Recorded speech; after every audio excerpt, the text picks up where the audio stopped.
سبحان اللہ والحمد للہ۔ السلام علیکم ورحمۃ اللہ وبرکاتہ۔ ناظرین، اگر آپ اپنی دونوں آنکھیں بند کر لیں تو ساری دنیا آپ کے لیے تاریک ہو جائے گی۔ سورج کی روشنی، آسمان کی بلندی، درختوں کی شادابی اور شہروں کی رونقیں تک سب اندھیرے میں چھپ جائیں گے۔ یعنی ساری چیزیں موجود ہوتے ہوئے بھی آپ کے لیے غیر موجود ہو جائیں گے۔ ایسے ہی کچھ مثال آخرت کی بھی ہے۔ آخرت ایک مکمل حقیقت ہے، بلکہ یہ کہیے کہ آخرت ہی سب سے بڑی حقیقت ہے، مگر وہ ہماری نظروں سے اوجھل ہے، کیونکہ وہ ہمارے لیے پردے غیب میں ہے۔ اس کی طرف سے ہماری آنکھیں بند ہیں۔ لیکن موت کا دن وہ دن ہوگا جس دن یہ غیب کا پردہ ہٹا دیا جائے گا۔ موت کے فوراً بعد آدمی آخرت اور اس کے مناظر کو ٹھیک اسی طرح سے دیکھنے لگے گا جس طرح آج بند آنکھ والا آنکھ کھولنے کے بعد موجودہ دنیا کو دیکھ رہا ہے۔ اس وقت ہماری کیفیت اور حالت کیا ہوگی؟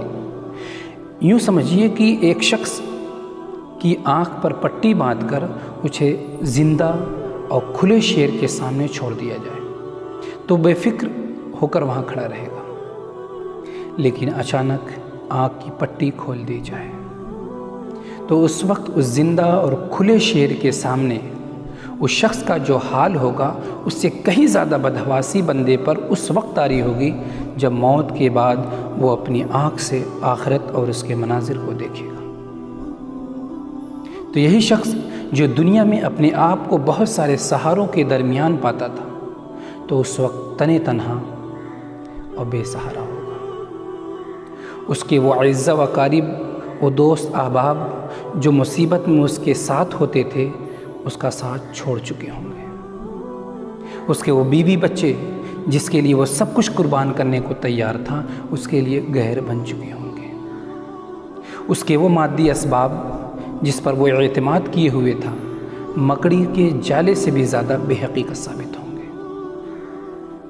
اس وقت سوائے حسرت اور افسوس کے کچھ ہاتھ نہ آئے گا۔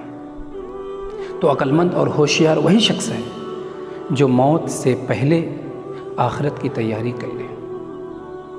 ایسا نہ ہو کہ ہم بھی ان لوگوں میں شامل ہو جائیں جو آخرت میں یہ کہیں، یا لیتنی قدمت لحیاتی، اے کاش میں بھی اپنی دنیاوی زندگی میں آخرت کے لیے کچھ بھیج دیا ہوتا، کچھ نیک اعمال کر لیا ہوتا، کچھ صدقہ و خیرات کر لیا ہوتا، اپنے رب کو راضی کر لیا ہوتا۔ ہم آپ موت سے کیوں ڈرتے ہیں؟ اس لیے کہ ہم آپ اپنے اعمال سے مطمئن نہیں ہیں۔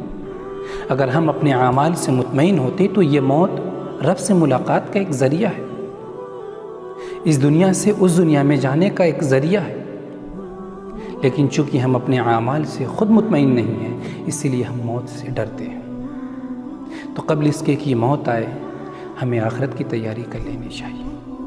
اللہ تعالیٰ سے دعا ہے کہ اللہ تعالیٰ ہمیں اس دنیا میں رہتے ہوئے آخرت کی تیاری کی توفیق دے، جب اس دنیا سے ہم رخصت ہوں اللہ ہم سے راضی ہو اور ہمارا آخرت میں ٹھکانہ جنت الفردوس ہو۔ آمین۔